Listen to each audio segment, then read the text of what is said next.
Fatibon TV show muhayikaze nibi mushyashya kuri channel. Eka turebere hamwe bino bintu, turebe bano bandi ikintu baturushije, turebe bo ukuntu byagenze kuva na mbere kuzana n'uyu munsi, nihe mpamvu bikimeze neza. Impamvu eshatu nakuzaniye cyangwa ingingo eshatu nakuzaniye ngira ngo tuganireho nizo zonyine zatumye zikomeje no gutuma iyi miryango imera neza. Nawe ugiye kubyigiraho biraza kugufasha kandi ibintu by'ingenzi tugiye kurebera hamwe, hanyuma buri wese akavuga ati nkurikije uko mbyumvise nibyo koko. Niba uri umusore utarashaka, niba uri umukobwa utarashaka, cyangwa niba uri umugabo wubatse, uri umugore wubatse, ibintu bintu by'ingenzi kugira ngo urugo rwawe rubashe gukomera. Ibi bintu ni ingenzi, ibintu ni ingenzi. Ntugire ngo hari irindi banga ririmo, na yandi mayera arimo, na kiniki. Oya, ibintu ni ngombwa, ibintu birakwiriye. Ni ibintu bitatu byonyine tugiye kurebera hamwe, tukaganira mu minota itarenze 5, hanyuma ukaba usobanukiwe byinshi bijyanye n'ukuntu mu rugo bikwiye kuba bigenda. Mu rugo bikwiye kuba bigenda gute? Reka duhere kuri iki kintu cya mbere. Abantu bashakanye ubundi hari ikosa bajya bakora. Iri kosa ntabwo rikwiriye habe na gato, habe na gato. Ntugatindane ikintu ku mutima wawe niba ubana na mugenzi wawe mwarashakanye nk'umugore n'umugabo. Abantu turi abantu turakosa, sibyo? Ntugatindane ikintu ku mutima wawe. Niba yarize kumukorera ikosa, niba warize kumukorera ikosa, ibintu ntukabitindane ku mutima wawe kuko ntabwo ari byiza na gato, habe na gato rero.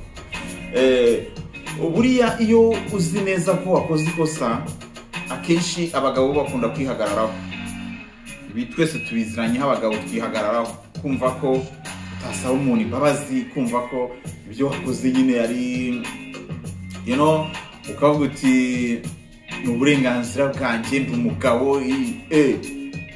Ariko mbere y'uko uba umugabo uri umuntu, kandi umuntu mubana nawe ni umuntu. Utagira ngo rero kuba uri gutya na gutya ibintu bimeze kuriya ntugire ngo nibwo bugabo. No, banza ugire ubumuntu mbere yo kuba umugabo. Ntabwo ibyo ngibyo gusa ari umuntu. Nuvuga ngo iyo wakoze ikosa ukaritindana igihe kinini, urumva ukabihorana, uhorana ikintu kimeze nk'inzika ku mutima. Turumvikana? Hanyuma mu buryo bwiza rero bakugira inama, bakubwira yuko udakwiye gutindana ikosa cyangwa se ikintu icyo ari cyo cyose waba warahuriyemo, waragonganiyemo na mugenzi wawe, kuko wakosa yakosa. Hanyuma ntabwo ukwiriye kubitindana ku mutima wawe ngo bimarane igihe. Oya, ntabwo ari byiza. Ushaka gukora ikosa, jya wibuka wicare umwicarane nk'uruhande, umwicaze uruhande rwawe, cyangwa se umusanga hari umubwira uti ariko hari ikintu nawe narize kugukorera kikakubabaza cyane, kimbwire. Umubwira uti kimbwire, nakikubwira umubwira uti ndashaka kugusaba imbabazi, ndashaka gusaba imbabazi, umbabarire, samahani, mbabarire ubikuye ku mutima, bishire kandi ubikore muri ubwo buryo, nawe abikore muri ubwo buryo. Rero nicyo kintu bano bantu baturushije. Ntabwo ari amafaranga menshi, ntabwo ari iki ko hari n'abantu bayabarusha, ariko nyine aka kantu se mwari mwakabumvaho habe.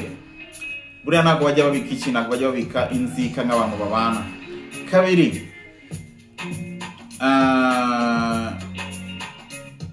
hari ikosa abantu bashakanye bajya bakora, ibintu byo kuregana, kuzana imanza muri leta.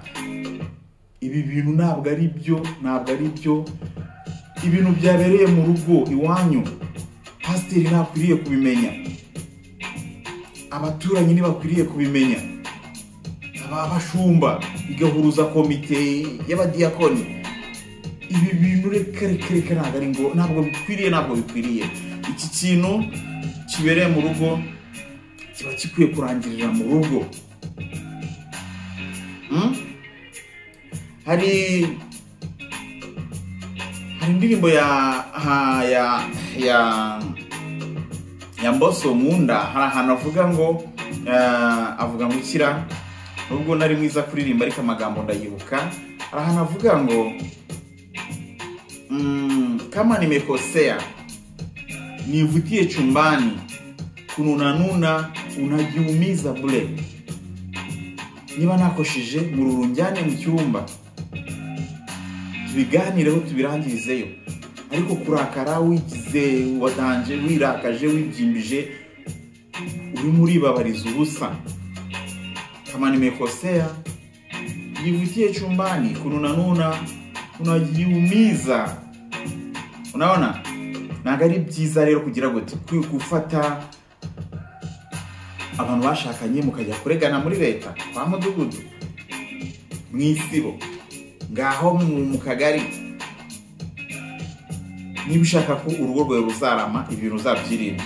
Pasiteri nakwiye kumenya ibintu byabera iwawe mu rugo, umushumba nakwiye kubimenya, sinzi ngo perezida wa korari, sinzi ngo ibiki, sinzi ngo umugore w'inshuti yawe magara, ngo umugabo w'inshuti yawe magara. Ntago ari ngombwa. Biri hagati yanyu mwembi mugire gute mubyirangirize, kandi ibintu biba bishoboka cyane iyo mubashije kubyirangiriza bigenda neza kurushaho. Ibyo ni ibintu bibiri, sigaje ikintu kimwe cyonyine kugira ngo nacyo kimenye, ubundi urugo rwawe rumere neza cyangwa ruzamere neza mu gihe waba utarashaka cyangwa se warashatse. Hagati aho ngaho ariko kugira ngo nibutse abantu ko niba wiriwe mu rugo, niba udaheruka mu rugo, nugera mu rugo uzibuke gufura amarido. Uzibuke gufura amarido. Ibi ni ibintu nasezeranije abantu bankurikira umunsi ku munsi ko uko nkoze ikiganiro nzajya mbibutsa akantu k'ingenzi ko mu buzima busanzwe. Amarido buriya ni ibikoresho biba mu rugo, biba biri aho byaribagiranye, biri aho bijugunyanze, ugasanga iridiheruka gufurwa dufite abashyitsi cyangwa kuri Noheli, kandi buriya haba huzuyeho imikungugu iteye ubwoba. Iyo ufuze amarido rero ukabyuka bizirikana ukoze isuku muri rusange y'imyanya y'ubuhumekero, kuko haba harimo imikungugu myinshi ishobora guhumanya umuntu mu gihe ugeze nko mu buriri ugatangira kwitsamura kugira nta kindi kibitera. Ni wa mwuko mu madirishya, wa mukungugu waragiye. Hari ukuntu rero mugira gutya ukumva nijoro akayaga karahushye ukitsamura ukayoberwa ibyo ari byo nta bindi. Hanyuma tugera kuri gatatu, ndetse ari nayo turi busorezeho. Uyu munsi ntago ndi bujye inama ku bintu byinshi, ahubwo ubwo nagiye inama ku kintu kimwe cyo gufura amarido. Okay, ikintu cya gatatu rero ukwiye kwirinda nk'abantu bashakanye ni iki ngiki. Ntukavuga intege nke za mugenzi wawe, ubikirana amabanga completely. Ntukagire gute, ntukavuge intege nkeya za mugenzi wawe. No buriya urebye umugore wanjye amafaranga akorera simenya aho yashyira, genda umwicaze mu biganireho. Umugabo wanjye buriya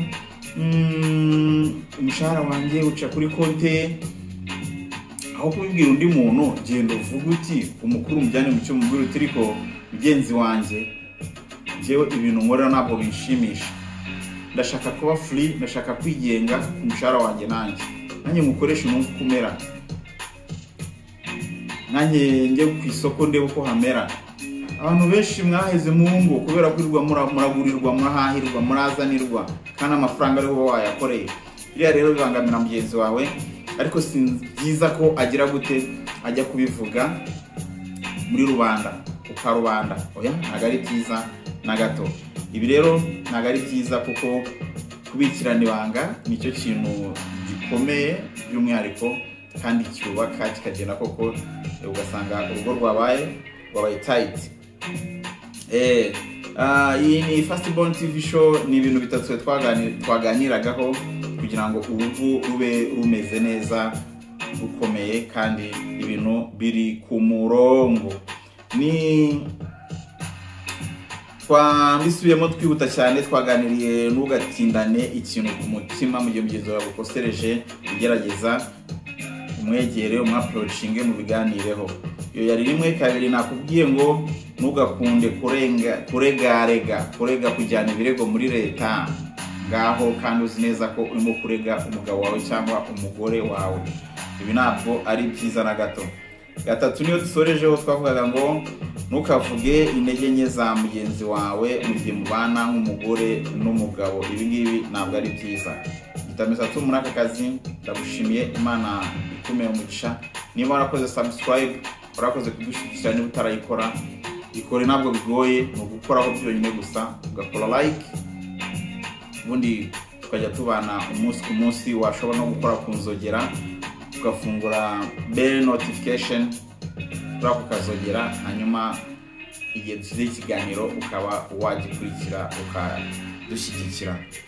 Bye bye, ciao ciao, Mungu awabariki, tukutane tena iwapo majaliwa ya Mwenyezi Mungu.